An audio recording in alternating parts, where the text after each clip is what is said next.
परम पूज्य गुरुदेव श्री आशुतोष महाराज जी, असीम कृपा से आज हम सब यहाँ इस पावन गुरु पूर्णिमा के अवसर पर एकत्रित हुए हैं। सबसे पहले तो अपने सद्गुरु के चरणों में कोटि कोटि नमन करते हुए इस सत्संग का शुभारंभ करते हैं। बोलिए आशु बाबा की जय, सांचे दरबार की जय। आज का यह क्षण कोई साधारण क्षण नहीं है। जरा सोचिए, वर्ष के 365 दिनों में से एक ऐसा दिन जिसे स्वयं शास्त्रों ने, स्वयं राशियों ने, स्वयं परमात्मा की इस सृष्टि ने सबसे पवित्र दिन घोषित किया हो। वह दिन कैसा होगा, उसकी ऊर्जा कैसी होगी? उस दिन जो साधक अपने गुरु के चरणों में बैठता है, उसके भाग्य में क्या लिखा जाता होगा? यही वह दिन है जिसकी बात आज हम करने जा रहे हैं। और यह बात कोई कहानी नहीं है, यह वह सत्य है जिसे सदियों से साधक अपने जीवन में जीते आए हैं, जिसे हमने स्वयं अपनी आंखों से अपने परम पूज्य सद्गुरुदेव श्री आशुतोष महाराज जी के दरबार में देखा है, अनुभव किया है। और आज उसी अनुभव को, उसी सत्य को आप सबके सामने रखने का सौभाग्य हमें प्राप्त हो रहा है। तो आइए आज इस पावन बेला में हम प्रवेश करते हैं गुरु पूर्णिमा के उस रहस्य में, उस गहराई में, जिसे समझे बिना मनुष्य जीवन अधूरा ही रह जाता है। जब हम गुरु पूर्णिमा की बात करते हैं तो हमारे मन में सबसे पहले जो नाम आता है वह है महर्षि वेदव्यास का, जिन्होंने इस सृष्टि को 18 पुराण दिए, महाभारत जैसा महान ग्रंथ दिया और स्वयं वेदों का विभाजन करके मनुष्य जाति पर वह उपकार किया जिसका आरण हम कभी चुका नहीं सकते। कहा जाता है कि आषाढ़ माह की पूर्णिमा को ही महर्षि वेदव्यास का जन्म हुआ था और इसीलिए इस दिन को व्यास पूर्णिमा भी कहा जाता है। परंतु प्रश्न यह उठता है कि केवल एक महापुरुष के जन्म दिवस को इतना महत्व क्यों दिया गया? इसे संपूर्ण मानव जाति के लिए गुरु पूजन का पर्व क्यों बनाया गया? इसका उत्तर हमें तब मिलता है जब हम गहराई में उतरते हैं और समझते हैं कि महर्षि वेदव्यास केवल एक ग्रंथकार नहीं थे। वे प्रथम गुरु के रूप में पूजे जाते हैं, आदि गुरु के रूप में स्वीकारे जाते हैं, क्योंकि उन्होंने ही ज्ञान को व्यवस्थित रूप देकर उसे सरल भाषा में, सर्वसुलभ रूप में इस संसार के सामने प्रस्तुत किया। उनसे पूर्व ज्ञान अत्यंत गूढ़ था, कठिन था, केवल कुछ विशिष्ट लोगों तक सीमित था। महर्षि वेदव्यास ने उस ज्ञान को जन जन तक पहुंचाने का कार्य किया और इसीलिए यह दिन गुरु के प्रति कृतज्ञता व्यक्त करने का, गुरु का पूजन करने का, गुरु को समर्पित होने का महापर्व बन गया। परंतु मित्रों, यह समझना अत्यंत आवश्यक है कि गुरु पूर्णिमा केवल एक ऐतिहासिक घटना का स्मरण मात्र नहीं है। यह प्रतिवर्ष आने वाला वह अवसर है जब ब्रह्मांड की समस्त ऊर्जाएं, समस्त शक्तियां साधक के पक्ष में संरेखित होती हैं, जब गुरु और शिष्य के बीच का वह सूक्ष्म संबंध, वह अदृश्य डोर अत्यंत सघन हो जाती है। योग और अध्यात्म की परंपरा में यह माना गया है कि आषाढ़ की पूर्णिमा से ही सूर्य दक्षिणायन होना प्रारंभ करते हैं, अर्थात सूर्य उत्तरी गोलार्ध से दक्षिणी गोलार्ध की ओर अपनी यात्रा प्रारंभ करते हैं। इस दक्षिणायन काल को आत्मिक साधना के लिए, आंतरिक यात्रा के लिए सर्वाधिक उपयुक्त काल माना गया है। जिस प्रकार बाहरी संसार में सूर्य अपनी दिशा बदलता है, उसी प्रकार यह वह समय है जब साधक को भी अपनी दिशा बाहर से भीतर की ओर मोड़ लेनी चाहिए। और यही कारण है कि इस दिन को गुरु के साथ जुड़ने का, गुरु से मार्गदर्शन प्राप्त करने का, अपने भीतर की यात्रा प्रारंभ करने का सर्वोत्तम दिन घोषित किया गया। अब यहां एक स्वाभाविक प्रश्न उठता है और यह प्रश्न हर उस व्यक्ति के मन में उठना चाहिए जो सच्चे अर्थों में साधक है। वह प्रश्न यह है कि आखिर गुरु की इतनी महिमा क्यों गाई जाती है? आखिर गुरु को भगवान से भी ऊपर का स्थान क्यों दिया जाता है? ये जो पंक्ति है, गुरु गोविंद दो खड़े काके लागू पाए, बलिहारी गुरु आपने गोविंद दियो बताए, इस पंक्ति को हमने बचपन से सुना है, परंतु क्या हमने कभी इसके गूढ़ अर्थ में उतरने का प्रयास किया है? संत कबीरदास जी कहते हैं कि यदि गुरु और परमात्मा दोनों एक साथ खड़े हों तो पहले प्रणाम किसे किया जाए? और उत्तर में वे स्वयं कहते हैं कि पहले गुरु को प्रणाम करना चाहिए, क्योंकि गुरु ने ही तो हमें परमात्मा तक पहुंचने का मार्ग दिखाया। गुरु ने ही तो हमें बताया कि परमात्मा कहाँ है, कैसा है, उस तक कैसे पहुंचा जाए। सोचिए, यदि किसी विद्यार्थी को गणित का एक अत्यंत कठिन प्रश्न हल करना हो और वह प्रश्न पुस्तक में हो, तो केवल पुस्तक में प्रश्न होने से उसका हल नहीं निकल आता। उस प्रश्न को हल करने की विधि तो शिक्षक ही सिखाता है। ठीक उसी प्रकार परमात्मा तो सर्वत्र विद्यमान है, वह इस सृष्टि के कण कण में समाया हुआ है, परंतु उस परमात्मा को कैसे पहचाना जाए, कैसे उससे साक्षात्कार किया जाए, इस विधि को सिखाने वाला केवल और केवल सद्गुरु ही होता है। और यहीं पर हमें अपने परम पूज्य सद्गुरुदेव श्री आशुतोष महाराज जी के जीवन और उनके द्वारा दिए गए ब्रह्मज्ञान की महत्ता समझ में आती है। महाराज जी सदैव कहा करते थे कि मनुष्य जन्म अत्यंत दुर्लभ है।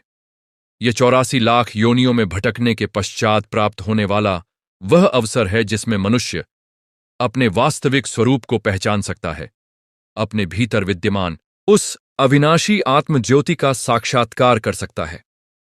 परंतु यह साक्षात्कार बिना सद्गुरु की कृपा के, बिना सद्गुरु द्वारा प्रदत्त ब्रह्मज्ञान के संभव नहीं है। जिस प्रकार अंधकार में डूबे हुए कमरे में चाहे कितनी भी वस्तुएं क्यों न रखी हों, जब तक दीपक नहीं जलाया जाता तब तक उन वस्तुओं का दर्शन नहीं होता, ठीक उसी प्रकार हमारे भीतर वह परम ज्योति, वह ब्रह्म तत्व सदैव विद्यमान है, परंतु अज्ञान के अंधकार के कारण हम उसे देख नहीं पाते। सद्गुरु वह दीपक जलाने वाले होते हैं। वे हमारे भीतर के उस अंधकार को हटाकर हमें हमारे वास्तविक स्वरूप का दर्शन कराते हैं। यही कारण है कि महाराज जी के लाखों करोड़ों शिष्य, चाहे वे भारत में हों या विदेशों में, आज भी अपने जीवन का सबसे बड़ा सौभाग्य यही मानते हैं कि उन्हें ऐसे सद्गुरु का सान्निध्य प्राप्त हुआ जिन्होंने उन्हें केवल कर्मकांड और बाहरी पूजा पाठ तक सीमित न रखकर उन्हें आत्मज्ञान का, ब्रह्मज्ञान का वह अमूल्य रत्न प्रदान किया जो जन्म जन्मांतर के बंधनों को काटने में सक्षम है। आज इस गुरु पूर्णिमा के पावन अवसर पर जब हम अपने सद्गुरुदेव श्री आशुतोष महाराज जी का स्मरण कर रहे हैं तो हमारे हृदय में एक विशेष भाव उमड़ता है। हम सब जानते हैं कि महाराज जी वर्तमान में समाधि अवस्था में हैं। वे उस परम अवस्था में विराजमान हैं जहां से वे संपूर्ण सृष्टि का संचालन कर रहे हैं, जहां से उनकी दिव्य चेतना अपने प्रत्येक शिष्य के जीवन पर, उसके प्रत्येक कर्म पर दृष्टि रखे हुए है। समाधि कोई सामान्य अवस्था नहीं है, यह वह परम स्थिति है जिसे प्राप्त करने के लिए आर्षि मुनि युगों तक तपस्या करते हैं। परंतु महाराज जी जैसे महापुरुष जब स्वेच्छा से समाधि में प्रवेश करते हैं तो वह इस बात का प्रमाण है कि उनकी आत्मा पूर्ण रूप से ब्रह्म के साथ एकाकार हो चुकी है। वे शरीर की सीमाओं से परे जाकर भी अपने शिष्यों के मध्य विद्यमान हैं, अपने शिष्यों का मार्गदर्शन कर रहे हैं। हमारे शास्त्रों में भी ऐसे अनेक प्रसंग मिलते हैं जहां महान संत महात्मा समाधि अवस्था में जाकर भी अपने भक्तों की, अपने शिष्यों की रक्षा करते रहे, उन्हें दिशा देते रहे।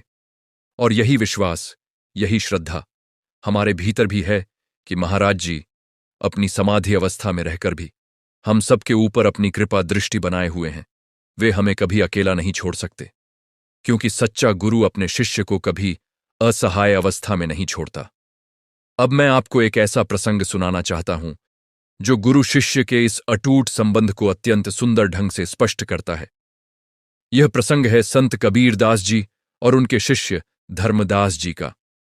धर्मदास जी एक अत्यंत संपन्न व्यापारी थे। उनके पास धन वैभव की कोई कमी नहीं थी, परंतु जब उन्हें संत कबीरदास जी का सत्संग सुनने का सौभाग्य प्राप्त हुआ तो उनका संपूर्ण जीवन ही बदल गया। उन्होंने कबीरदास जी से दीक्षा ग्रहण की और पूर्ण समर्पण भाव से उनकी सेवा में लग गए। एक बार धर्मदास जी के मन में यह जिज्ञासा उठी कि आखिर सच्चे गुरु की पहचान क्या है। संसार में तो अनेक लोग स्वयं को गुरु कहलवाते हैं, तो वास्तविक सद्गुरु में और सामान्य गुरु में क्या अंतर है। तब कबीरदास जी ने उन्हें समझाया कि सच्चा गुरु वह है जो अपने शिष्य को केवल बाहरी ज्ञान न देकर उसके भीतर सोई हुई चेतना को जगाए, जो शिष्य को संसार के मोहमाया से ऊपर उठाकर उसे उसके वास्तविक स्वरूप का बोध कराए। कबीरदास जी ने कहा था, सतगुरु की महिमा अनंत अनंत किया उपकार, लोचन अनंत उघाड़ियां अनंत दिखाव नहार। अर्थात सद्गुरु का उपकार इतना अनंत है, इतना असीम है कि उसका वर्णन शब्दों में संभव ही नहीं है, क्योंकि उन्होंने हमारे बंद नेत्रों को खोलकर हमें उस अनंत परमात्मा का दर्शन कराया जो हमारी आंखों के सामने होते हुए भी हमें दिखाई नहीं दे रहा था। यही बात जब हम महाराज जी के संदर्भ में सोचते हैं तो हमें प्रत्यक्ष अनुभव होता है। कितने ही ऐसे शिष्य हैं जो पहले संसार की मोह माया में, भौतिक सुख सुविधाओं की दौड़ में इतने उलझे हुए थे कि उन्हें अपने जीवन का वास्तविक उद्देश्य ही ज्ञात नहीं था। परंतु जब उन्हें महाराज जी का सत्संग सुनने का, उनसे ब्रह्म ज्ञान प्राप्त करने का सौभाग्य मिला तो उनके जीवन की संपूर्ण दिशा ही परिवर्तित हो गई। उन्होंने अनुभव किया कि जिस सुख की खोज में वे बाहर भटक रहे थे वह सुख तो उनके अपने भीतर ही विद्यमान था, बस उस तक पहुंचने का मार्ग उन्हें ज्ञात नहीं था। महाराज जी ने उन्हें वह मार्ग दिखाया, वह विधि सिखाई जिसके माध्यम से वे अपने भीतर की उस शांति का, उस आनंद का अनुभव कर सके। यही तो सच्चे गुरु की पहचान है कि वह अपने शिष्य को बाहर से भीतर की ओर मोड़ दे, उसे संसार के अस्थायी सुखों से हटाकर परमात्मा के शाश्वत आनंद की ओर ले जाए। गुरु पूर्णिमा के इस पावन अवसर पर हमें संत तुलसीदास जी के उन वचनों का भी स्मरण करना चाहिए जो उन्होंने रामचरितमानस में गुरु की महिमा के संदर्भ में कहे हैं। तुलसीदास जी लिखते हैं, गुरु बिनु भव निधि तरई न कोई, ज्यों बिरंची शंकर सम होई। अर्थात चाहे कोई ब्रह्मा के समान हो या शंकर के समान हो, बिना गुरु की कृपा के इस भवसागर को पार करना किसी के लिए भी संभव नहीं है। यह पंक्ति हमें यह सिखाती है कि चाहे मनुष्य कितना भी विद्वान क्यों न हो, कितना भी शक्तिशाली क्यों न हो, बिना सद्गुरु के मार्गदर्शन के वह इस जीवन मरण के चक्र से मुक्त नहीं हो सकता। और यह भी अत्यंत महत्वपूर्ण है कि तुलसीदास जी ने स्वयं अपने गुरु नरहरिदास जी के प्रति जो समर्पण भाव रखा, जो श्रद्धा रखी, वह हमारे लिए एक आदर्श प्रस्तुत करती है। एक बार की बात है, तुलसीदास जी बाल्यावस्था में थे और उन्हें कुछ भी स्मरण नहीं रहता था। वे अत्यंत मंदबुद्धि प्रतीत होते थे, परंतु उनके गुरु नरहरिदास जी ने उन्हें कभी तिरस्कृत नहीं किया, बल्कि धैर्यपूर्वक उन्हें शिक्षा दी। और एक दिन ऐसा आया कि वही तुलसीदास जी संस्कृत और अवधी दोनों भाषाओं के महानतम कवियों में गिने जाने लगे। यह गुरु की कृपा का ही चमत्कार था, यह गुरु के धैर्य और स्नेह का ही परिणाम था। इसी प्रकार जब हम मीराबाई के जीवन की ओर देखते हैं तो हमें प्रेम और भक्ति की वह चरम सीमा दिखाई देती है जो गुरु के प्रति एक सच्चे शिष्य के हृदय में होनी चाहिए। मीराबाई ने संत रैदास जी को अपना गुरु माना और अपना संपूर्ण जीवन कृष्ण भक्ति में समर्पित कर दिया। राजघराने का वैभव, राजसी सुख सुविधाएं, सामाजिक प्रतिष्ठा, इन सब का उन्होंने त्याग कर दिया, क्योंकि उनके लिए गुरु द्वारा दिखाया गया मार्ग, परमात्मा के प्रति वह प्रेम, संसार के समस्त सुखों से अधिक मूल्यवान था। मीराबाई कहती थीं, गुरु मिल्या सतगुरु मिल्या, दिया प्रेम का पंथ। अर्थात जब उन्हें सच्चे गुरु का मिलन हुआ तो उन्होंने उन्हें प्रेम का वह मार्ग दिखाया जिस पर चलकर वे परमात्मा तक पहुंच सकीं। यह प्रेम कोई साधारण प्रेम नहीं था, यह वह दिव्य प्रेम था जो केवल सद्गुरु ही अपने शिष्य के हृदय में जागृत कर सकता है। और जब हम गुरु नानक देव जी की वाणी की ओर मुड़ते हैं तो वहां भी हमें गुरु की महिमा का वही अद्भुत वर्णन मिलता है। नानक देव जी ने कहा, गुरु परमेसरु एको जाणु, जो किच्छु करना सुआपे करना। अर्थात गुरु और परमेश्वर को एक ही समझना चाहिए, जो कुछ भी होना है वह गुरु की इच्छा से ही होता है। यह जो भाव है, यह गुरु और गोविंद की एक रूपता का भाव, यह हमें यह समझने में सहायता करता है कि जब कोई शिष्य अपने सद्गुरु के प्रति पूर्ण समर्पण कर देता है तो उस शिष्य के लिए गुरु ही सब कुछ बन जाते हैं। गुरु ही उसके लिए मार्गदर्शक, रक्षक और सर्वस्व बन जाते हैं। अब यहां पर एक अत्यंत महत्वपूर्ण प्रश्न उठता है जिस पर हमें गंभीरता से विचार करना चाहिए। संसार में आज असंख्य लोग स्वयं को गुरु, संत, महात्मा कहलवाते हैं, परंतु उनमें से सच्चा सद्गुरु कौन है, इसकी पहचान कैसे की जाए? महाराज जी ने अपने सत्संगों में बार बार इस विषय पर प्रकाश डाला है। उन्होंने कहा है कि सच्चा सद्गुरु वही है जो शिष्य से किसी प्रकार की स्वार्थ सिद्धि की कामना नहीं रखता, जो शिष्य को केवल और केवल आत्मकल्याण के मार्ग पर अग्रसर करता है, जो शिष्य के भीतर छिपे हुए ब्रह्म तत्व को जागृत करने की क्षमता रखता है। यह पहचान बाहरी वेशभूषा से, बाहरी दिखावे से नहीं होती।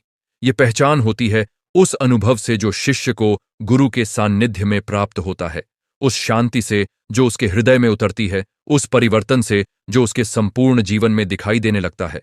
महाराज जी सदैव इस बात पर बल देते थे कि मनुष्य जीवन का वास्तविक उद्देश्य केवल भौतिक सुख सुविधाओं का संग्रह करना नहीं है, बल्कि अपने भीतर विद्यमान उस आत्म तत्व को पहचानना है जो अजर है, अमर है, अविनाशी है। उन्होंने बार बार समझाया कि यह शरीर तो नश्वर है, यह एक दिन समाप्त हो जाएगा, परंतु हमारे भीतर जो चेतना है, जो आत्मा है, वह कभी नष्ट नहीं होती। और इस सत्य का साक्षात्कार करने के लिए ही ब्रह्मज्ञान की आवश्यकता होती है, जिसे केवल एक सद्गुरु ही प्रदान कर सकता है।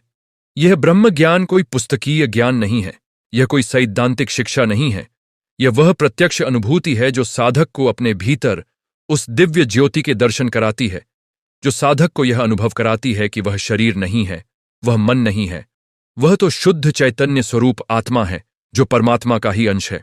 गुरु पूर्णिमा के इस अवसर पर हमें यह भी समझना चाहिए कि केवल गुरु का पूजन कर लेना, उन्हें फल फूल वस्त्र आदि अर्पित कर देना ही पर्याप्त नहीं है।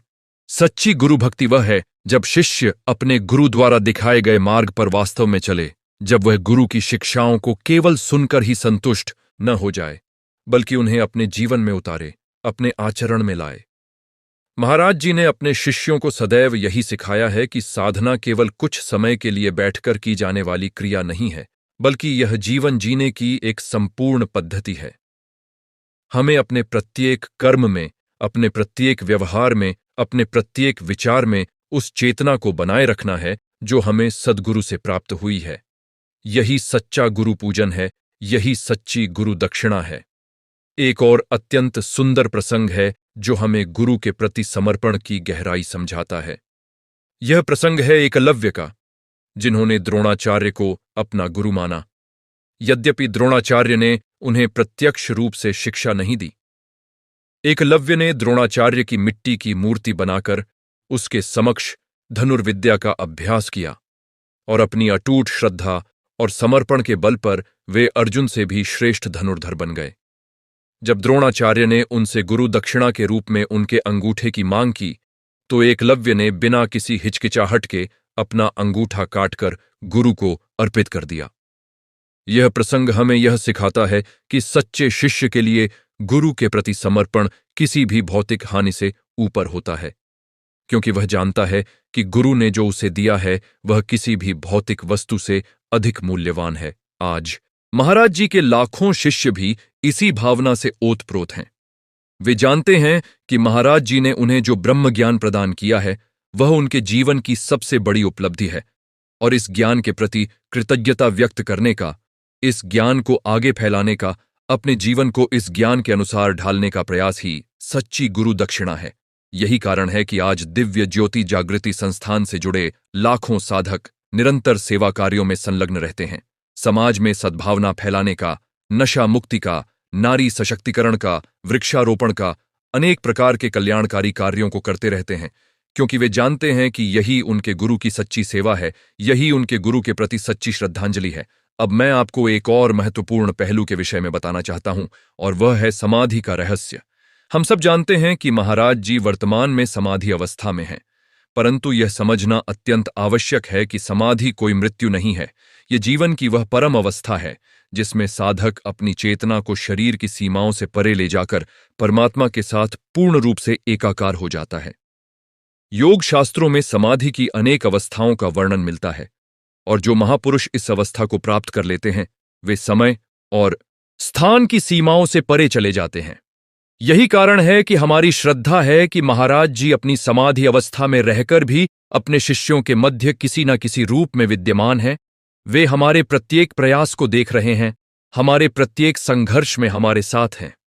जिस प्रकार सूर्य बादलों के पीछे छिप जाने पर भी अपना प्रकाश देना बंद नहीं करता, उसी प्रकार महाराज जी की कृपा दृष्टि भी हम पर सदैव बनी रहती है, चाहे वे हमें प्रत्यक्ष रूप से दिखाई न दें।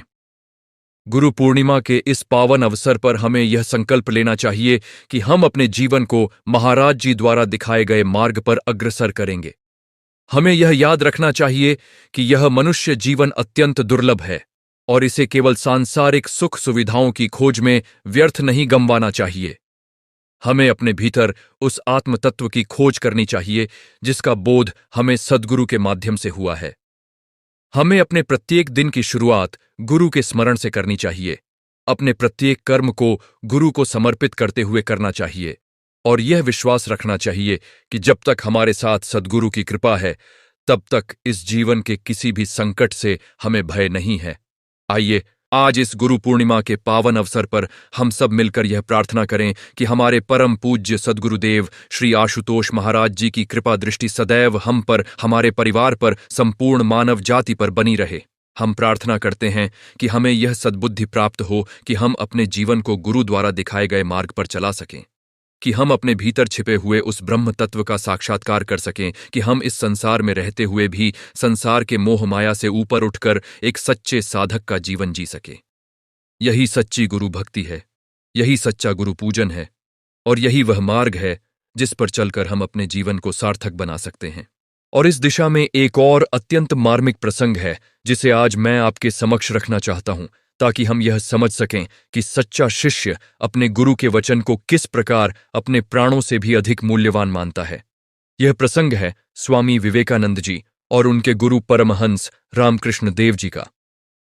जब नरेंद्र, जो आगे चलकर विवेकानंद के नाम से विख्यात हुए, पहली बार परमहंस देव के पास पहुंचे तो उनके मन में अनेक प्रकार के तर्क वितर्क थे। वे तर्कशील बुद्धि के व्यक्ति थे। वे किसी भी बात को बिना प्रमाण के स्वीकार नहीं करते थे।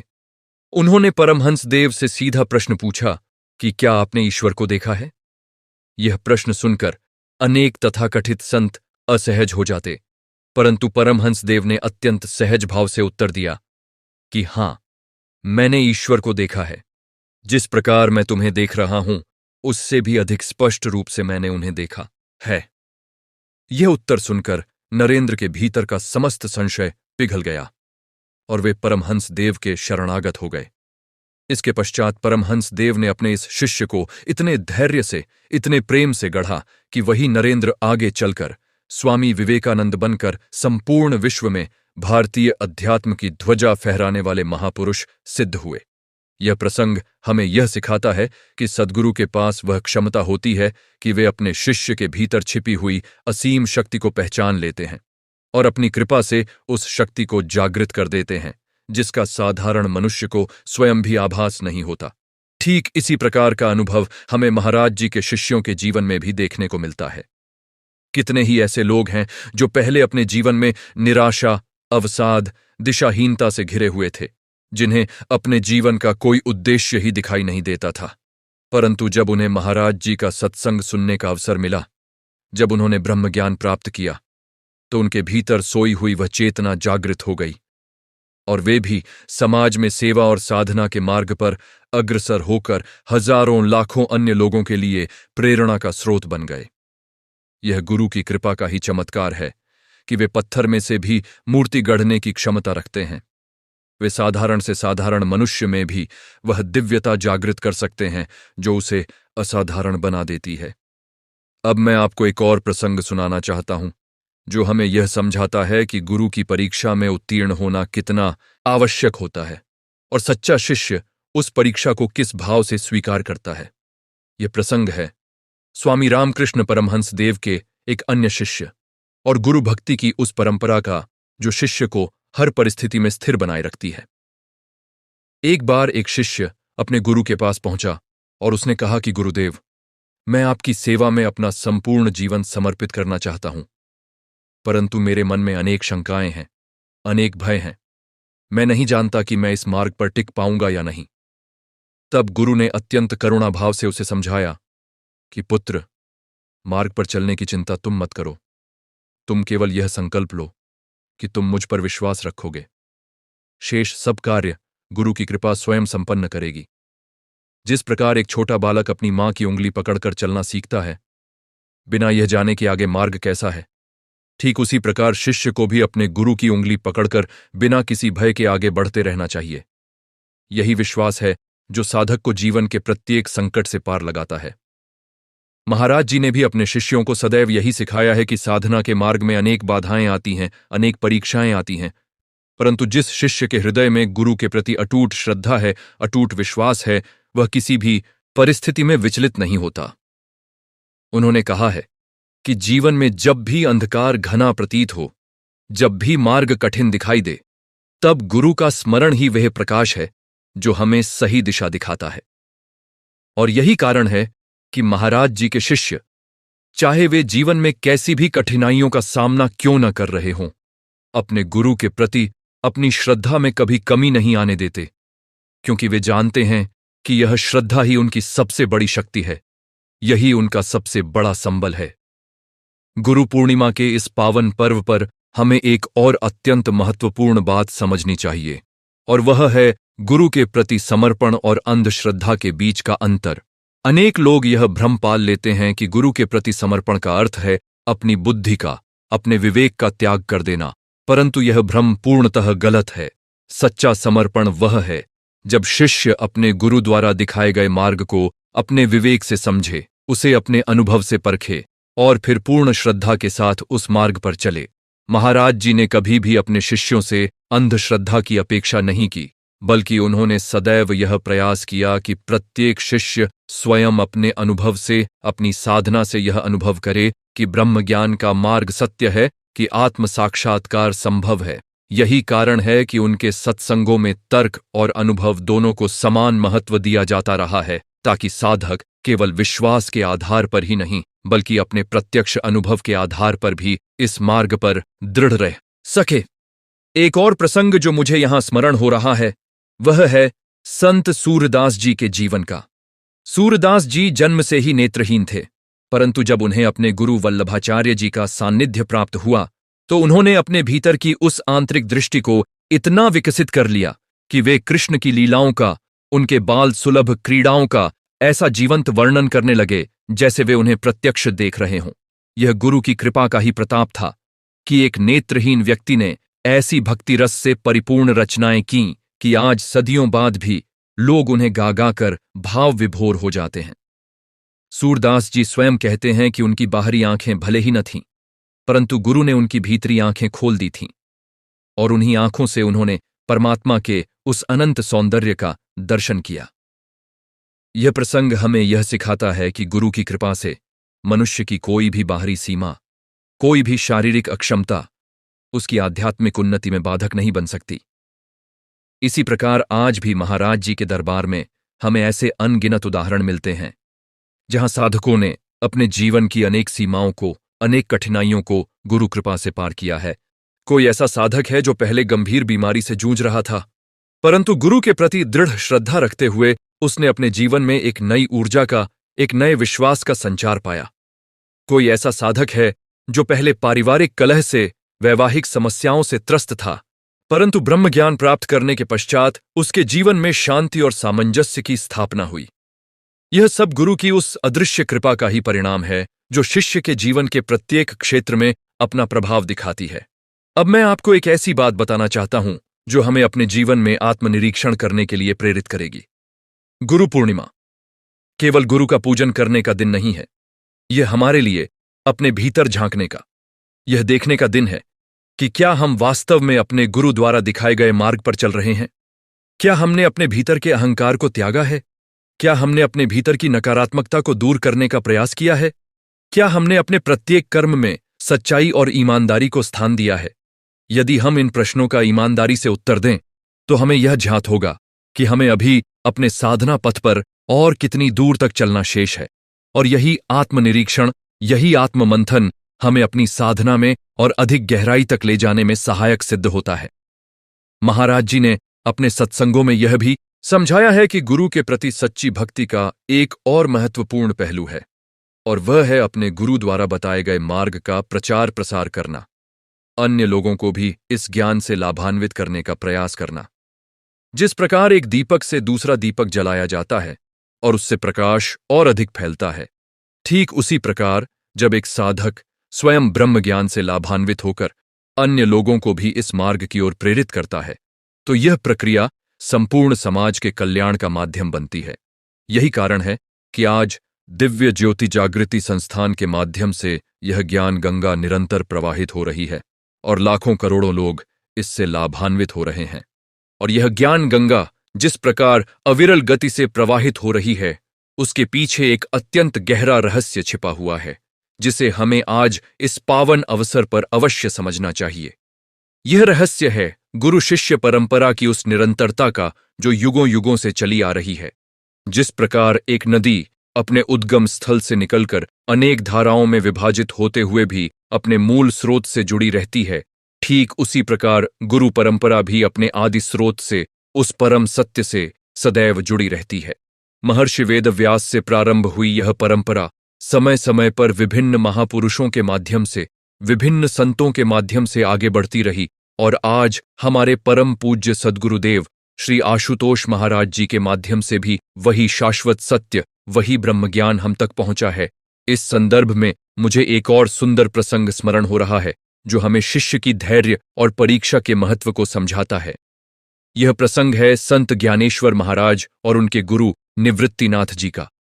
ज्ञानेश्वर महाराज अपने बड़े भाई निवृत्तिनाथ जी को ही अपना गुरु मानते थे और उनके प्रति उनका समर्पण इतना गहन था कि जब समाज ने उन्हें और उनके भाई बहनों को अनेक प्रकार से प्रताड़ित किया, तब भी उन्होंने कभी अपने गुरु के प्रति अपनी श्रद्धा में कमी नहीं आने दी। उन्होंने अपने गुरु की कृपा से ही अल्पायु में ही ज्ञानेश्वरी जैसे महान ग्रंथ की रचना की, जिसमें भगवद गीता के गूढ़ रहस्यों को अत्यंत सरल भाषा में जनसाधारण के लिए प्रस्तुत किया गया।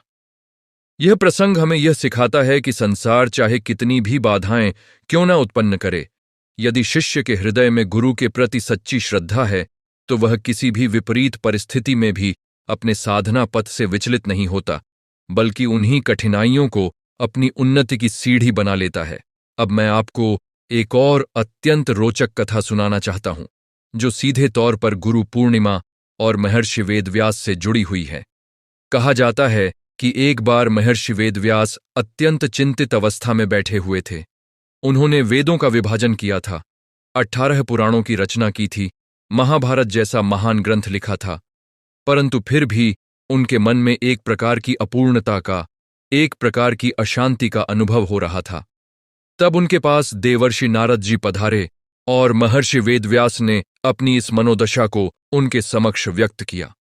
नारद जी ने उन्हें समझाया कि हे वेदव्यास, आपने भले ही इतने महान ग्रंथों की रचना की हो, परंतु आपने अभी तक स्वयं परमात्मा की, स्वयं भगवान की महिमा का, उनकी लीलाओं का सीधा वर्णन नहीं किया है। आपने धर्म, अर्थ और मोक्ष की चर्चा तो की है, परंतु परमात्मा के प्रति शुद्ध भक्तिभाव का, प्रेम भाव का वर्णन करने वाला कोई ग्रंथ अभी शेष है। यह सुनकर महर्षि वेदव्यास ने भागवत पुराण की रचना की, जिसमें उन्होंने भक्ति और प्रेम की उस चरम अनुभूति का वर्णन किया जो मनुष्य को सीधे परमात्मा से जोड़ देती है। और तभी उनके मन की वह अशांति समाप्त हुई, तभी उन्हें वह परम शांति प्राप्त हुई जिसकी उन्हें तलाश थी। यह कथा हमें एक अत्यंत महत्वपूर्ण शिक्षा देती है कि चाहे मनुष्य कितना भी ज्ञानी क्यों न हो, चाहे उसने कितने भी शास्त्रों का अध्ययन क्यों न किया हो, जब तक उसके हृदय में परमात्मा के प्रति शुद्ध प्रेम भाव जागृत नहीं होता, तब तक उसे वास्तविक शांति प्राप्त नहीं हो सकती। और यह प्रेम भाव, यह भक्ति भाव जागृत करने का कार्य केवल सद्गुरु ही कर सकते हैं। महाराज जी ने भी अपने शिष्यों को यही सिखाया है कि केवल शास्त्रों का अध्ययन कर लेना, केवल बौद्धिक ज्ञान प्राप्त कर लेना पर्याप्त नहीं है। जब तक हृदय में वह भक्ति भाव, वह प्रेम भाव जागृत न हो, तब तक साधना अधूरी ही रहती है। और यही कारण है कि महाराज जी के सत्संगों में ज्ञान के साथ साथ भक्ति पर, प्रेम पर भी उतना ही बल दिया जाता रहा है। अब मैं आपको एक और प्रसंग सुनाना चाहता हूं, जो हमारे अपने समय के अत्यंत निकट का है और जो हमें यह दर्शाता है कि गुरु की कृपा किस प्रकार एक साधारण व्यक्ति के जीवन को असाधारण बना देती है। एक बार एक व्यक्ति जो जीवन में अत्यंत निराश था, जिसने अपने व्यवसाय में भारी हानि उठाई थी, जिसके परिवार में निरंतर कलह चल रहा था, वह अत्यंत हताश अवस्था में दिव्य ज्योति जागृति संस्थान के एक सत्संग में पहुंचा। उसने महाराज जी की वाणी सुनी, उसने ब्रह्म ज्ञान के महत्व को समझा और उसने संकल्प लिया कि वह भी यह ज्ञान प्राप्त करेगा। जब उसे ब्रह्म ज्ञान प्राप्त हुआ तो उसने अनुभव किया कि उसके भीतर एक नई शक्ति का, एक नए विश्वास का संचार हो रहा है। उसने अपने जीवन की समस्याओं को उसी दृष्टि से देखना बंद कर दिया जिस दृष्टि से वह पहले देखता था, बल्कि उसने उन्हें आत्मविकास के अवसर के रूप में देखना प्रारंभ किया। धीरे धीरे उसके व्यवसाय में भी सुधार आया, उसके पारिवारिक जीवन में भी शांति स्थापित हुई और आज वह व्यक्ति स्वयं अनेक लोगों को इस मार्ग की ओर प्रेरित करने का कार्य कर रहा है। ये कोई असाधारण घटना नहीं है, ये तो गुरु कृपा का वह सामान्य नियम है जो प्रत्येक सच्चे साधक के जीवन में कार्य करता है। गुरु पूर्णिमा के इस पावन अवसर पर हमें यह भी विचार करना चाहिए कि हम अपने गुरु के प्रति अपनी कृतज्ञता कैसे व्यक्त करें। महाराज जी ने कभी भी अपने शिष्यों से भौतिक धन संपत्ति की अपेक्षा नहीं की। उन्होंने सदैव यही सिखाया कि सच्ची गुरु दक्षिणा है अपने जीवन को शुद्ध बनाना, अपने आचरण को सात्विक बनाना और समाज में सेवा और सद्भावना का प्रसार करना। इसीलिए आज दिव्य ज्योति जागृति संस्थान के माध्यम से देश विदेश में अनेक प्रकार के सेवा कार्य निरंतर चलते रहते हैं। रक्तदान शिविर आयोजित किए जाते हैं, नेत्र चिकित्सा शिविर लगाए जाते हैं, वृक्षारोपण अभियान चलाए जाते हैं, नशा मुक्ति के लिए जन जागरण किया जाता है और गरीब तथा असहाय लोगों की सहायता की जाती है। ये सब कार्य इसी भावना से किए जाते हैं कि यही हमारे गुरु की सच्ची सेवा है, यही उनके प्रति हमारी सच्ची श्रद्धांजलि है। आइए अब हम एक और महत्वपूर्ण विषय की ओर बढ़ते हैं, और वह है ध्यान और साधना का महत्व। महाराज जी ने अपने शिष्यों को जो ब्रह्मज्ञान प्रदान किया है, वह केवल एक बार सुन लेने या समझ लेने की वस्तु नहीं है, बल्कि यह निरंतर अभ्यास की, निरंतर साधना की मांग करता है। जिस प्रकार एक बीज को वृक्ष बनने के लिए निरंतर जल और पोषण की आवश्यकता होती है, ठीक उसी प्रकार हमारे भीतर जो ब्रह्म ज्ञान का बीज गुरु ने बोया है, उसे भी निरंतर साधना के, निरंतर सत्संग के जल से सींचना आवश्यक है। यदि हम इस साधना में शिथिलता बरतें, यदि हम इसे नियमित रूप से न करें, तो हमारे भीतर जो चेतना जागृत हुई थी, वह पुनः मंद पड़ सकती है। इसीलिए महाराज जी ने सदैव इस बात पर बल दिया है कि प्रतिदिन नियमित रूप से साधना करना, सत्संग सुनना और अपने गुरु का स्मरण करना अत्यंत आवश्यक है। इस संदर्भ में मुझे संत कबीरदास जी का एक और प्रसंग स्मरण हो रहा है। एक बार उनके एक शिष्य ने उनसे प्रश्न किया कि गुरुदेव, हमें साधना में कितना समय व्यतीत करना चाहिए? कबीरदास जी ने उत्तर दिया कि साधना के लिए समय की सीमा निर्धारित करना उचित नहीं है, बल्कि तुम्हें अपने प्रत्येक क्षण को साधना में परिवर्तित करने का प्रयास करना चाहिए। जिस प्रकार एक व्यापारी अपने व्यवसाय में निरंतर लाभ हानि का ध्यान रखता है, उसी प्रकार साधक को भी अपने प्रत्येक कर्म में, अपने प्रत्येक विचार में यह ध्यान रखना चाहिए कि क्या वह परमात्मा की ओर बढ़ रहा है या उससे दूर जा रहा है। यह निरंतर सजगता, यह निरंतर जागरूकता ही वास्तविक साधना है। महाराज जी ने भी अपने शिष्यों को यही सिखाया है कि साधना केवल सुबह शाम कुछ मिनट बैठकर करने वाली क्रिया नहीं है, बल्कि यह जीवन जीने का एक संपूर्ण तरीका है। हमें अपने कार्यस्थल पर, अपने परिवार में, अपने सामाजिक संबंधों में, हर जगह उस चेतना को बनाए रखना है जो हमें ब्रह्म ज्ञान से प्राप्त हुई है। यही सच्ची साधना है, यही सच्ची भक्ति है। और जब साधक इस प्रकार निरंतर अपनी चेतना को जागृत रखता है, तो धीरे धीरे उसे यह अनुभव होने लगता है कि संसार की समस्त परिस्थितियां, चाहे वे सुखद हों या दुखद, उसे विचलित नहीं कर पाती, क्योंकि उसके भीतर वह स्थिरता आ चुकी होती है जो केवल आत्म साक्षात्कार से ही प्राप्त होती है। और जब साधक इस स्थिरता को प्राप्त करता है, तो उसके जीवन में एक ऐसा परिवर्तन आता है जिसे शब्दों में व्यक्त करना अत्यंत कठिन है, परंतु इसे अनुभव करने वाला प्रत्येक साधक इसकी सत्यता को भली भांति जानता है। इस संदर्भ में मुझे संत रविदास जी का एक अत्यंत प्रेरणादायक प्रसंग स्मरण हो रहा है। रविदास जी जन्म से ही एक ऐसे समुदाय में उत्पन्न हुए थे जिसे उस समय के समाज ने निम्न माना था।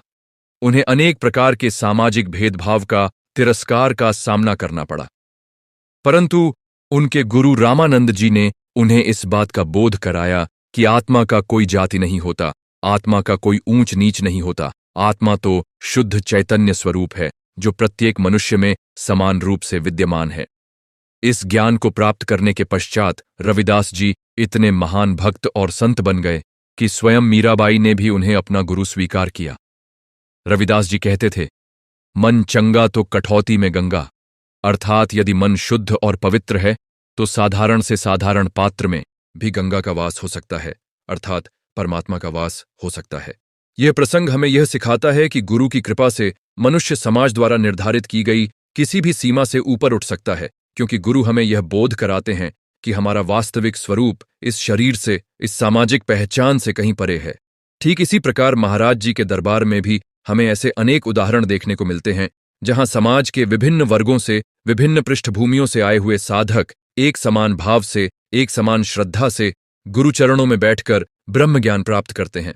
महाराज जी ने सदैव यही शिक्षा दी है कि परमात्मा के दरबार में, गुरु के दरबार में कोई भेदभाव नहीं होता। वहां केवल एक ही पहचान होती है, और वह है साधक की, शिष्य की, जिज्ञासु की। यही कारण है कि दिव्य ज्योति जागृति संस्थान के सत्संगों में हमें समाज के हर वर्ग के, हर आयु के, हर व्यवसाय के लोग एक साथ बैठकर एक ही भाव से, एक ही श्रद्धा से गुरु की वाणी सुनते हुए दिखाई देते हैं। यह दृश्य अपने आप में इस बात का प्रमाण है कि ब्रह्म ज्ञान की यह गंगा सबके लिए समान रूप से प्रवाहित होती है, इसमें कोई भेदभाव नहीं है। अब मैं आपको एक और अत्यंत महत्वपूर्ण प्रसंग सुनाना चाहता हूं जो हमें गुरु के प्रति सेवा भाव के महत्व को समझाता है। यह प्रसंग है छत्रपति शिवाजी महाराज और उनके गुरु समर्थ रामदास जी का। समर्थ रामदास जी ने शिवाजी महाराज को न केवल आध्यात्मिक ज्ञान दिया, बल्कि उन्हें यह भी सिखाया कि सच्चा साधक केवल अपने व्यक्तिगत मोक्ष के लिए ही साधना नहीं करता, बल्कि वह समाज के कल्याण के लिए, धर्म की रक्षा के लिए भी अपना योगदान देता है। शिवाजी महाराज ने अपने गुरु की इस शिक्षा को अपने जीवन में उतारा और एक ऐसे स्वराज्य की स्थापना की जो धर्म और न्याय पर आधारित था। यह प्रसंग हमें यह सिखाता है कि गुरु का ज्ञान केवल व्यक्तिगत उन्नति तक सीमित नहीं रहता, बल्कि वह शिष्य को समाज के प्रति, राष्ट्र के प्रति भी अपने कर्तव्यों का बोध कराता है। महाराज जी ने भी अपने शिष्यों को यही सिखाया है कि आध्यात्मिक साधना का अर्थ यह नहीं है कि हम संसार से विमुख हो जाएं, समाज से कट जाएं, बल्कि सच्ची साधना वह है जब हम संसार में रहते हुए भी, अपने सांसारिक कर्तव्यों का निर्वहन करते हुए भी अपने भीतर उस आध्यात्मिक चेतना को बनाए रखें। उन्होंने सदैव यह शिक्षा दी है कि एक अच्छा साधक एक अच्छा पारिवारिक व्यक्ति भी होना चाहिए, एक अच्छा नागरिक भी होना चाहिए, समाज के प्रति अपने दायित्वों का निर्वहन करने वाला व्यक्ति भी होना चाहिए। यही कारण है कि महाराज जी के शिष्यों में हमें डॉक्टर, इंजीनियर, व्यापारी, अधिकारी, शिक्षक, हर क्षेत्र के लोग मिलते हैं, जो अपने अपने व्यवसाय में पूर्ण निष्ठा से कार्य करते हुए भी अपनी आध्यात्मिक साधना को निरंतर जारी रखते हैं। अब इस पावन अवसर पर मुझे एक और प्रसंग स्मरण हो रहा है, जो हमें धैर्य और प्रतीक्षा के महत्व को समझाता है।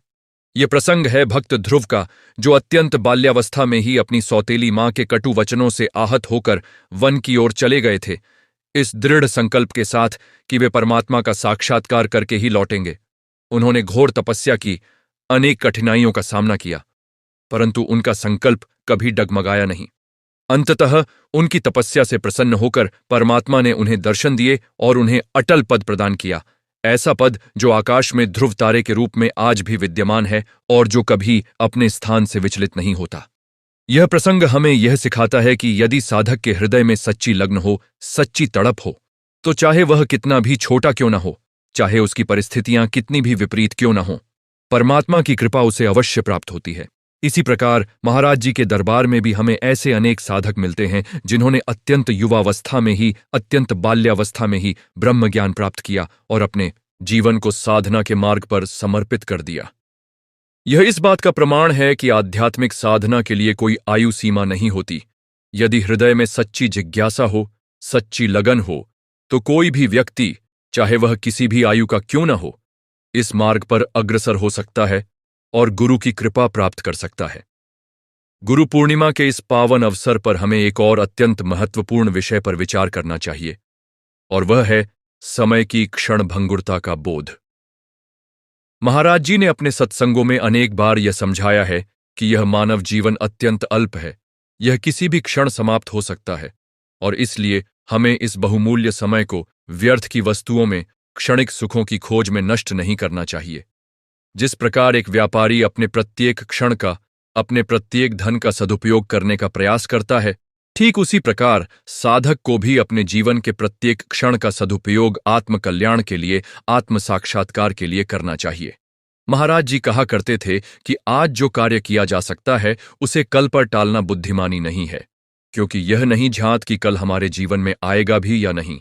यह बोध, यह सजगता ही साधक को अपनी साधना में तत्परता और गंभीरता लाने के लिए प्रेरित करती है। इस संदर्भ में मुझे एक और प्रसंग स्मरण आ रहा है जो हमें यह समझाता है कि किस प्रकार एक साधारण सी घटना भी मनुष्य के जीवन में आध्यात्मिक जागृति का कारण बन सकती है। एक बार एक धनी व्यक्ति अपने जीवन के सुख वैभव में इतना मग्न था कि उसे परमात्मा की, आध्यात्मिकता की कोई चिंता ही नहीं थी। एक दिन उसने अपने पड़ोस में एक अत्यंत निर्धन व्यक्ति को देखा जो अपनी झोंपड़ी के बाहर बैठा हुआ अत्यंत प्रसन्न चित्त भाव से भजन गा रहा था। यह देखकर उस धनी व्यक्ति के मन में आश्चर्य हुआ।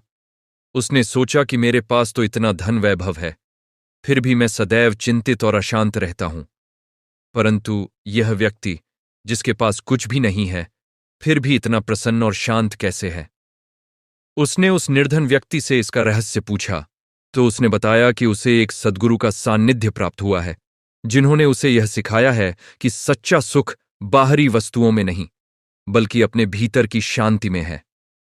यह सुनकर उस धनी व्यक्ति के मन में भी सद्गुरु की खोज की आध्यात्मिक ज्ञान की खोज की जिज्ञासा जागृत हुई और आगे चलकर वह भी एक महान साधक बना।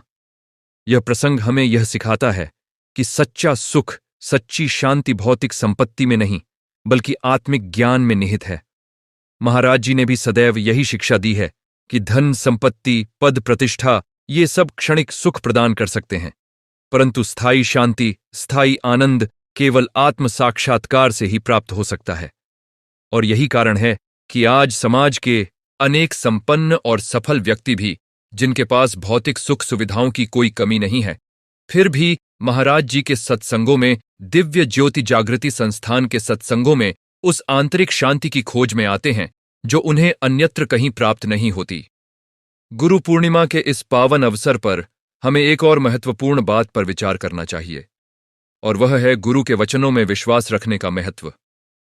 संत कबीरदास जी ने कहा है, गुरु बिन ज्ञान न उपजे, गुरु बिन मिले न मोख, गुरु बिन लखे न सत्य को, गुरु बिन मिटे न भोख। अर्थात बिना गुरु के न तो ज्ञान की उत्पत्ति होती है, न मोक्ष की प्राप्ति होती है, न सत्य की पहचान होती है, और न ही अज्ञान की भूख मिटती है। यह पंक्ति हमें यह स्पष्ट रूप से बताती है कि जीवन के प्रत्येक महत्वपूर्ण पड़ाव पर, चाहे वह ज्ञान की प्राप्ति हो, चाहे मोक्ष की प्राप्ति हो, गुरु का मार्गदर्शन अनिवार्य है। इसीलिए हमें अपने गुरु के वचनों पर, उनकी शिक्षाओं पर पूर्ण विश्वास रखते हुए अपने जीवन को उसी दिशा में अग्रसर करना चाहिए। अब मैं आपको एक और अत्यंत भावपूर्ण प्रसंग सुनाना चाहता हूं, जो सीधे तौर पर गुरु के प्रति शिष्य की उस अटूट श्रद्धा को दर्शाता है जो किसी भी परिस्थिति में कम नहीं होती। यह प्रसंग है भक्त प्रहलाद का। प्रहलाद के पिता हिरण्यकश्यप स्वयं को ही सर्वोच्च शक्ति मानते थे और उन्होंने अपने पुत्र को भी यही सिखाने का प्रयास किया, परंतु प्रहलाद ने अपने गुरु से जो ज्ञान प्राप्त किया था, अपने हृदय में जो भक्तिभाव जागृत हुआ था, उसे किसी भी दबाव में, किसी भी यातना में नहीं छोड़ा। उन्हें अनेक प्रकार से प्रताड़ित किया गया, अनेक प्रकार के कष्ट दिए गए, परंतु उनकी भक्ति, उनकी श्रद्धा अडिग रही और अंततः परमात्मा ने स्वयं नरसिंह रूप में प्रकट होकर उनकी रक्षा की। यह प्रसंग हमें यह सिखाता है कि सच्ची भक्ति, सच्ची श्रद्धा किसी भी बाहरी दबाव से, किसी भी विपरीत परिस्थिति से प्रभावित नहीं होती, बल्कि वह समय के साथ और अधिक दृढ़ होती जाती है। इसी प्रकार महाराज जी के शिष्य भी अपने जीवन में चाहे कैसी भी कठिनाइयों का, कैसी भी परीक्षाओं का सामना क्यों न कर रहे हों, अपने गुरु के प्रति अपनी श्रद्धा में कभी कमी नहीं आने देते। वे जानते हैं कि यह श्रद्धा ही उनकी सबसे बड़ी पूंजी है, यही उनका सबसे बड़ा संबल है, और इसी श्रद्धा के बल पर वे जीवन के किसी भी संकट को पार कर सकते हैं। महाराज जी स्वयं अपनी समाधि अवस्था में रहकर भी अपने प्रत्येक शिष्य की इस श्रद्धा को, इस भक्ति को देख रहे हैं, और उनकी कृपा दृष्टि सदैव उन पर बनी रहती है जो सच्चे मन से, सच्ची श्रद्धा से उनके मार्ग पर चलते हैं। आइए अब हम एक और महत्वपूर्ण विषय की ओर मुड़ते हैं, और वह है नम्रता और विनम्रता का महत्व साधना के मार्ग में। महाराज जी ने सदैव यह शिक्षा दी है कि जैसे जैसे साधक आध्यात्मिक उन्नति करता है, वैसे वैसे उसके भीतर अहंकार नहीं बल्कि नम्रता और भी अधिक बढ़नी चाहिए। जिस प्रकार फलों से लदा हुआ वृक्ष नीचे की ओर झुक जाता है, ठीक उसी प्रकार ज्ञान और साधना से परिपूर्ण व्यक्ति भी विनम्र और नम्र हो जाता है। इसके विपरीत यदि साधना करते हुए भी अहंकार बढ़ता जाए, तो यह इस बात का संकेत है कि साधना में कहीं न कहीं कमी रह गई है। इसीलिए महाराज जी ने अपने शिष्यों को सदैव यही सिखाया है कि चाहे कितनी भी आध्यात्मिक उन्नति क्यों न हो जाए, अपने गुरु के प्रति, अपने से बड़ों के प्रति, समाज के प्रत्येक व्यक्ति के प्रति नम्रता और सम्मान का भाव बनाए रखना चाहिए। गुरु पूर्णिमा के इस पावन अवसर पर जैसे जैसे हम इस विषय की गहराई में उतरते जा रहे हैं, हमें यह भी समझना चाहिए कि गुरु शिष्य का यह संबंध केवल इस जन्म तक सीमित नहीं है, यह जन्म जन्मांतर का संबंध है। हमारे शास्त्रों में यह मान्यता है कि जिस साधक का जिस गुरु के साथ आत्मिक संबंध स्थापित हो जाता है, वह संबंध केवल एक जन्म में समाप्त नहीं होता, बल्कि वह अनेक जन्मों तक चलता रहता है, जब तक कि साधक अपने अंतिम लक्ष्य को, अपनी पूर्ण मुक्ति को प्राप्त नहीं कर लेता। यही कारण है कि महाराज जी के शिष्य यह दृढ़ता से विश्वास करते हैं कि यह जो संबंध उन्हें अपने सद्गुरु के साथ इस जन्म में प्राप्त हुआ है, वह किसी पूर्व जन्म के पुण्य कर्मों का ही परिणाम है, और यह संबंध आगे भी, चाहे यह शरीर रहे या न रहे, निरंतर बना रहेगा। गुरु पूर्णिमा। यह कोई साधारण दिन नहीं है। यह वह दिन है जब सृष्टि का प्रत्येक कण, प्रत्येक साधक, प्रत्येक जिज्ञासु आत्मा उस परम सत्ता के चरणों में नतमस्तक होती है जिसे हम गुरु कहते हैं। आषाढ़ मास की यह पूर्णिमा हमें बार बार याद दिलाती है कि जीवन में गुरु का स्थान कितना अपरिहार्य है, कितना अद्वितीय है। शास्त्रों में कहा गया है कि गुरु ही वह माध्यम है जिसके द्वारा परमात्मा स्वयं को इस संसार में प्रकट करते हैं। जब हम गुरु के आशीर्वाद की बात करते हैं तो यह केवल एक औपचारिकता नहीं, बल्कि एक ऐसी दिव्य शक्ति की बात है जो साधक के संपूर्ण जीवन को रूपांतरित कर देती है।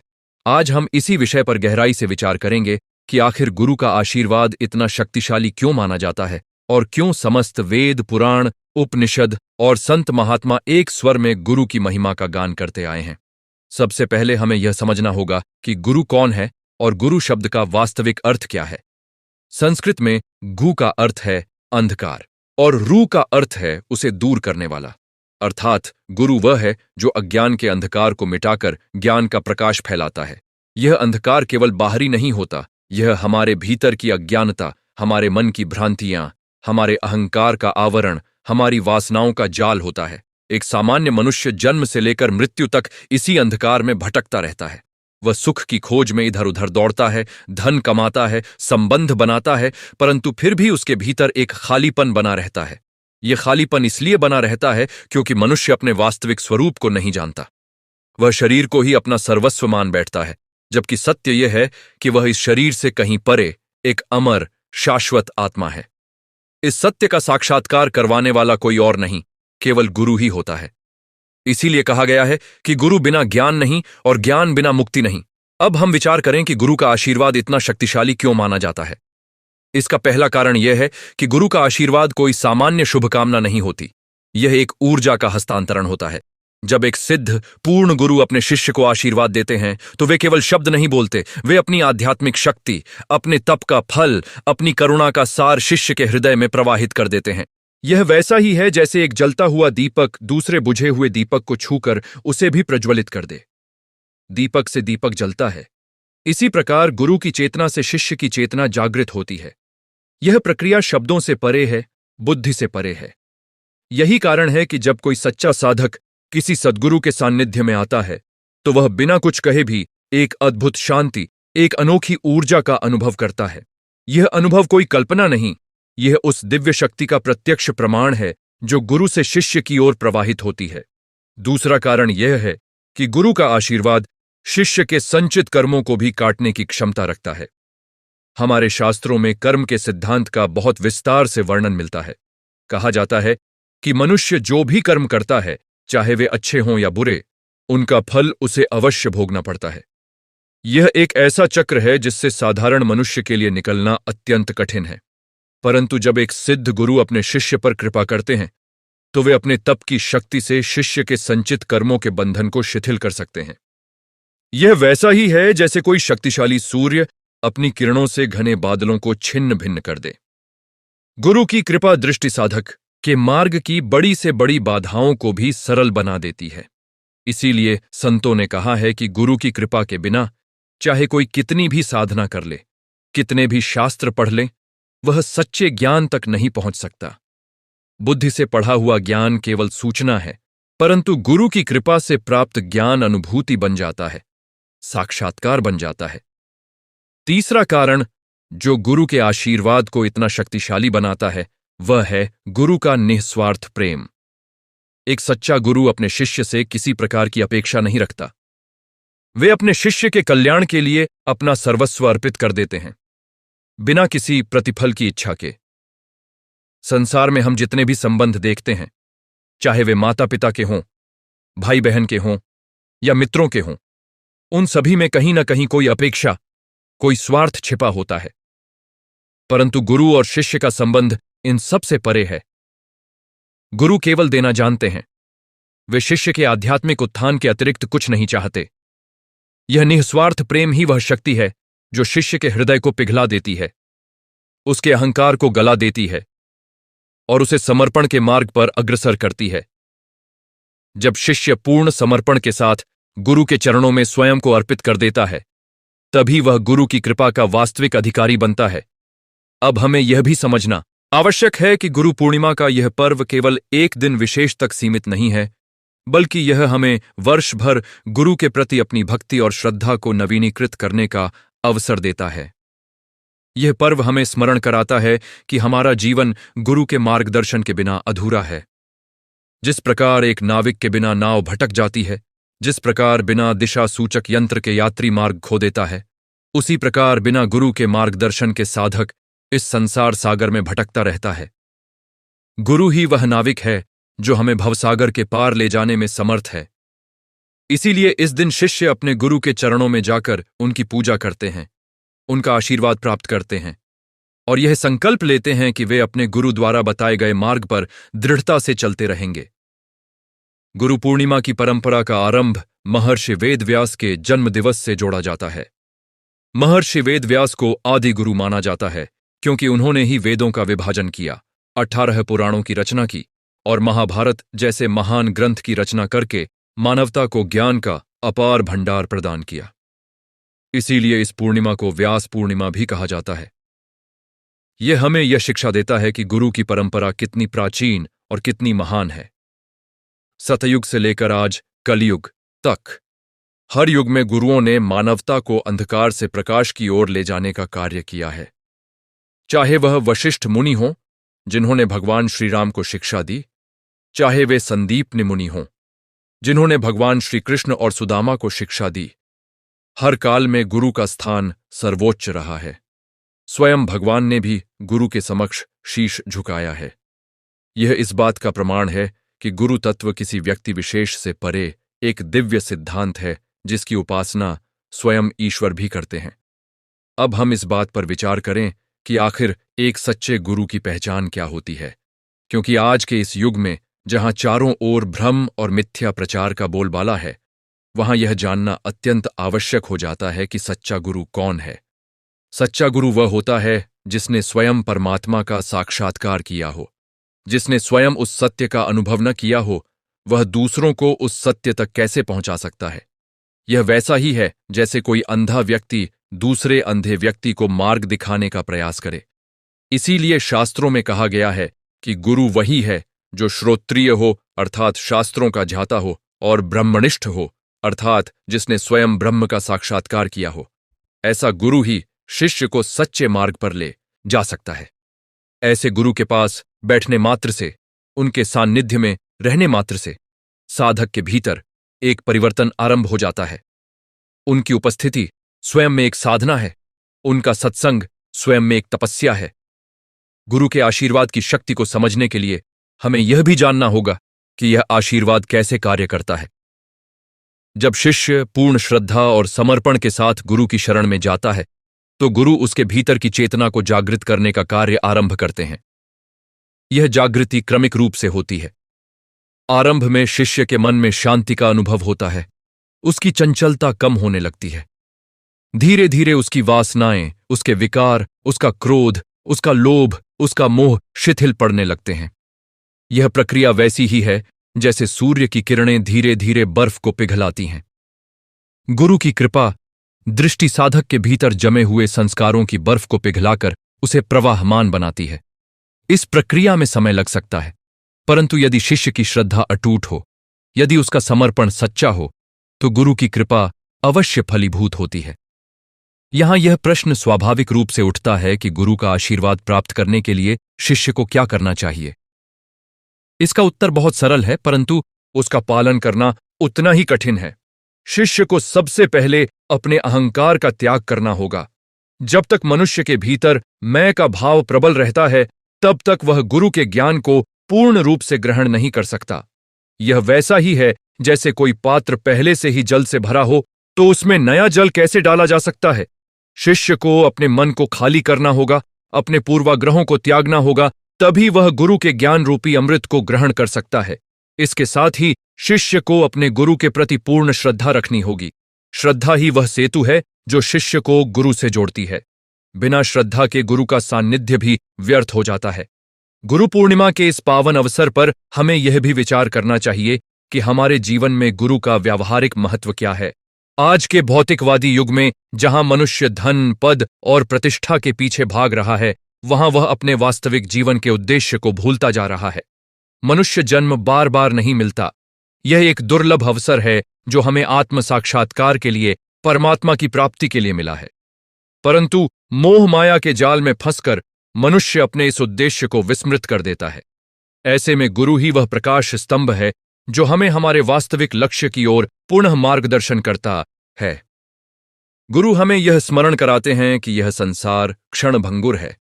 यहाँ के सभी सुख दुख अस्थायी हैं और वास्तविक सुख केवल अपने भीतर स्थित उस परम तत्व की प्राप्ति में है। गुरु का आशीर्वाद इसलिए भी शक्तिशाली माना जाता है क्योंकि वह शिष्य को न केवल आध्यात्मिक रूप से बल्कि व्यावहारिक जीवन में भी सशक्त बनाता है। एक सच्चे गुरु के मार्गदर्शन में रहने वाला शिष्य जीवन की कठिनाइयों का सामना धैर्य और साहस के साथ करना सीख जाता है। वह क्रोध, ईर्ष्या, द्वेष जैसे नकारात्मक भावों से मुक्त होकर एक संतुलित, शांत और प्रेमपूर्ण जीवन जीने लगता है। यह परिवर्तन बाहर से नहीं, भीतर से आता है और यही परिवर्तन गुरु की कृपा का सबसे बड़ा प्रमाण है।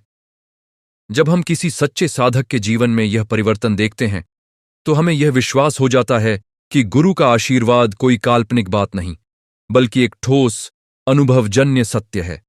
इस पावन गुरु पूर्णिमा के अवसर पर हम सभी को यह संकल्प लेना चाहिए कि हम अपने गुरु के बताए मार्ग पर श्रद्धा और समर्पण के साथ चलते रहेंगे।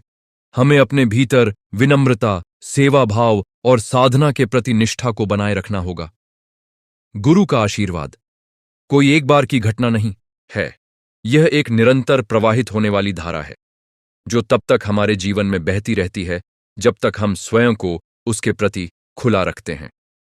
जिस प्रकार वर्षा का जल केवल उन्हीं पात्रों में एकत्रित होता है जो खुले होते हैं, उसी प्रकार गुरु की कृपा भी केवल उन्हीं शिष्यों के हृदय में प्रवेश करती है जो श्रद्धा और विनम्रता से भरे होते हैं। अंत में इस सत्संग के समापन पर हम सभी अपने अपने गुरुओं के चरणों में नतमस्तक होकर यह प्रार्थना करें कि वे हम पर सदैव अपनी कृपा दृष्टि बनाए रखें। हम उनसे यह प्रार्थना करें कि वे हमें अज्ञान के अंधकार से निकालकर ज्ञान के प्रकाश की ओर ले जाएं, हमें मोह माया के बंधनों से मुक्त करके सत्य के मार्ग पर अग्रसर करें। गुरु पूर्णिमा का यह पावन पर्व हम सभी के जीवन में नई ऊर्जा, नई प्रेरणा और नई दिशा लेकर आए। हम सभी अपने गुरु के प्रति अपनी श्रद्धा और भक्ति को दृढ़ करें और यह संकल्प लें कि हम अपने जीवन को उनके बताए मार्ग पर समर्पित करेंगे। यही इस पावन पर्व की वास्तविक सार्थकता है और यही गुरु के आशीर्वाद की वह शक्ति है जो साधक के संपूर्ण जीवन को धन्य बना देती है